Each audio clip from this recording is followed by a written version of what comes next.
Kia ora everybody, Chris Farhi here from the Bayleys Insights team. I'm joined today by Ankur Dakwale, also from the Bayleys Insights team, to talk about our latest Wellington CBD office market update.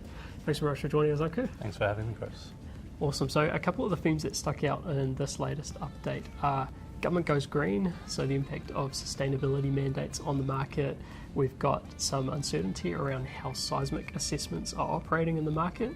And then finally, this rise in construction costs and what that might mean for development projects. So in this video, we'll quickly touch on those topics.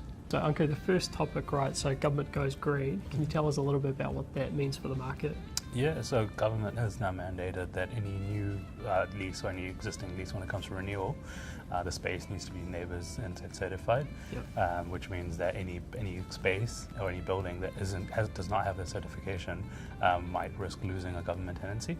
That's pretty interesting as well, because I guess what we're speculating is it might create a two-stage market where you've got the buildings that are assessed and certified and good to go, and you've got the other buildings that aren't, and that could possibly soften the yields for those uncertified buildings. Yeah, for sure. We might see some softening of yields in those buildings, just because they don't have the tenant covenant that the certified buildings will have.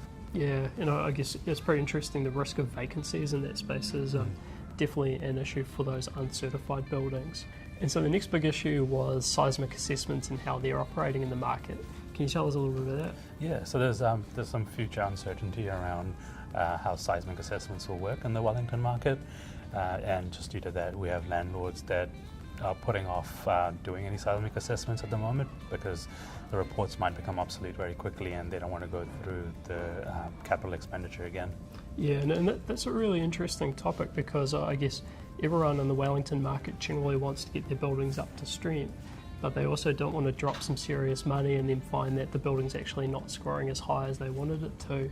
And I guess when you combine that with most large tenants, particularly government, seeking pretty high levels of seismic strength, that's a real big challenge in the market, and I guess something that we hope gets sorted out pretty quickly. Yeah, that's the heartbreak. Yeah, and then the final big theme, right, so we've got these supply chain nightmares across the construction sector, leading to some pretty substantial rises in construction costs. How do you think that's going to impact the market? Yeah, so supply chain, everything's getting delayed, it's causing prices to go up, and that's impacting project feasibilities, where developers need to pitch at higher ends to make those developments stack up. Yeah, and it's interesting because that's also coinciding with, I guess, interest in refurbishing buildings to get them to a higher standard, and the flight to quality that we're seeing from occupiers as well. So it's definitely going to put pressure upwards on rents. Yeah, especially those new build rents, they will reach new highs. Yeah, interesting. So those are the big themes that we've seen in this latest office market update.